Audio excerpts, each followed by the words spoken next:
Hi, I'm Tim. Welcome and thanks for logging on. If you love this watch, email me, tmosso@thewatchbox.com. I am your pricing consultant. It's in the description below. Your purchase and pricing email concierge line for your questions about this or any of our watches. Reach out to me at tmosso@thewatchbox.com for pricing. Today, we are discussing a recent and extraordinary Rolex Oyster Perpetual Day-Date 40. This is reference 228206 in platinum. It is platinum with Meteorite baguette diamond set dial. Do I have your attention?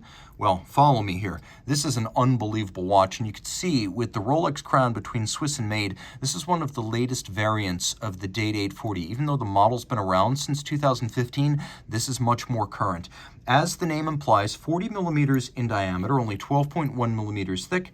Because the Day-Date 40, unlike the Day-Date 2, features pivoted end links to its bracelet, the total distance across the wrist is the distance from lug to lug. The bracelet does not project beyond the lug, so 47.5 millimeters across the wrist with a 21 millimeter spacing between the lugs. Pop open the bracelet. We'll throw this on my wrist, which is 16 centimeters circumference. It fits quite nicely, and it fits quite flat.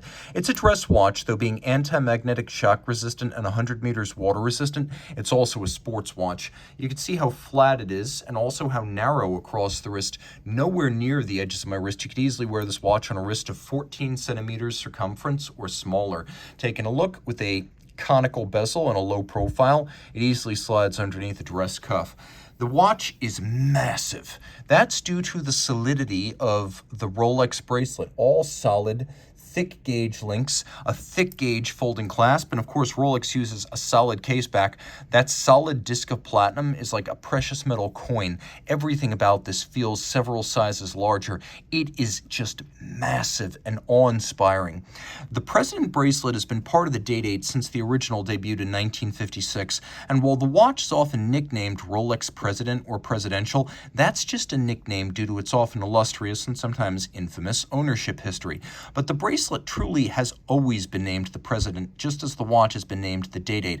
The President bracelet has the short link profile of the Jubilee, but the solidity of the 3-link sports oyster bracelet. So you get the solidity of a sports bracelet, but with the short link souplesse and also the venting between the small links that you get on the Jubilee. It's a perfect bracelet. We have polished outer faces, polished center links, satin shoulders. There's a pronounced taper down from the lugs. You can see that the end link integrates with the case for a cleaner look.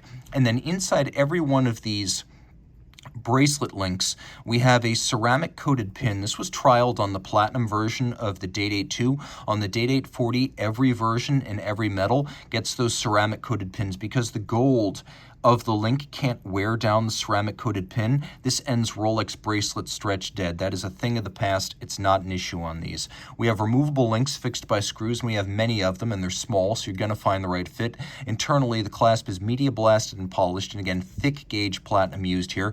We have a pivoted beak and hook system that actually snaps shut, and it's not friction fit, so you can't just pry it open. You have to unlatch it to open it, so it's very secure. Again, it's becoming more and more like a sports watch in terms of how you can wear it.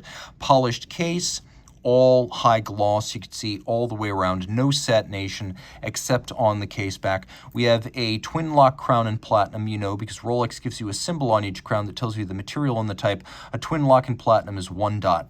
Screw down, 100 meters water resistance. Rolex has its own foundry. It makes its own cases, clasps, and bracelets. So this watch is all Rolex. Conical bezel, and then the dial. The Widmanstätten patterns are created by oxidizing the iron of the meteorite and then flash freezing it and stabilizing it so that it will not continue, which creates and then preserves these lovely crystalline-like profiles. They look almost like ice, and no two will ever be exactly alike. The frames for the day and the date, as well as the hands and the base on which the diamonds are mounted, all white gold for long-wearing beauty that will never oxidize or tarnish.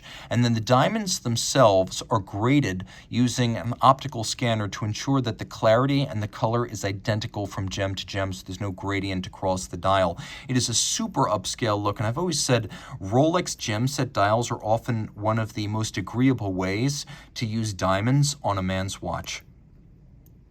Double quick set, so I can set the date, and I can also set the day.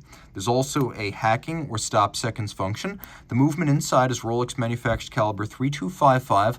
Bidirectional automatic winding. The 3200 series movements use a rotor bearing rather than the older 3100 jeweled staff, so it's more shock tolerant in that regard, but it also has a full balance bridge and a free sprung balance for precise adjustment and shock tolerance. It has a handmade overcoil hairspring to keep exceptionally consistent time in any position, pursuant to, yes, getting a COSC chronometer certification for the bare movement, but Rolex then takes that bare movement, cases it up, tests it in 6 positions, so it'll run no worse than -2 + 2 seconds before it leaves the factory, hence that term superlative chronometer. Since 2015, it has had a technical definition.